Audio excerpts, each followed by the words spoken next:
Thank you for your time. First of all, a basic question, but something that, look, I don't understand it. I'm not sure everybody does. Can you tell us the difference between a sell-by date label and a best before label? Are they both in some way misleading? Well, the main issue is that there are so many labels available that that's the main misleading issue here. So not only you have sell-by, but you also have use-by, and you also have best-by.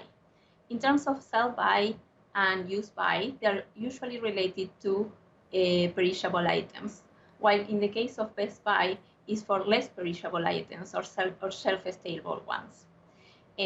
So the ones that are more perishable are more associated with food safety concerns, while the ones that are labeled for as best by are usually associated with nutritional losses or losses in terms of quality or textural characteristics. So I'm not surprised that you are confused. Everybody's confused.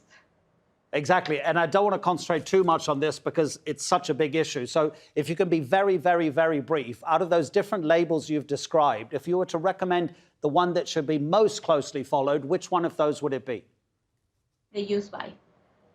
OK, use by date. I'm going to remember that. How can we best reduce food waste? Well, there are several ways to reduce food waste. I think that the best one is planning. So if you can plan what you are going to eat and your purchases, that's the best way to do. Also, that will help you to eat food at the peak of their quality and their safety. If you overbuy, usually you end up wasting food, and also, eating the food when it's not at this peak. I wanted to ask you if you think it's inevitable that food prices have to go up. The president of the World Bank said last week that the rising price of food is going to create a human catastrophe, he said. Do you really think that it has to go up, or is it actually because some companies are intent on making as much profit as possible? And before you give your answer, if you don't mind, I'll give you a couple of examples. Nestlé's profits last year, more than $17 billion. That was an increase of 38% from the year before.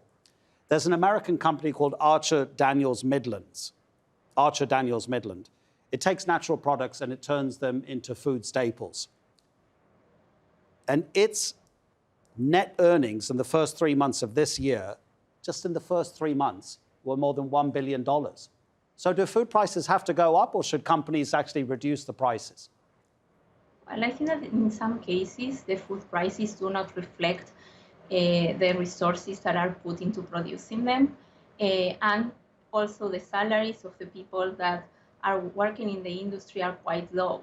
So I think that if we want to have fair salaries, most probably those prices will have to go up. So there are several issues associated with food prices. Also, if we want to stop having some kind of incentives or subsidies, well, the prices will go up, regretfully.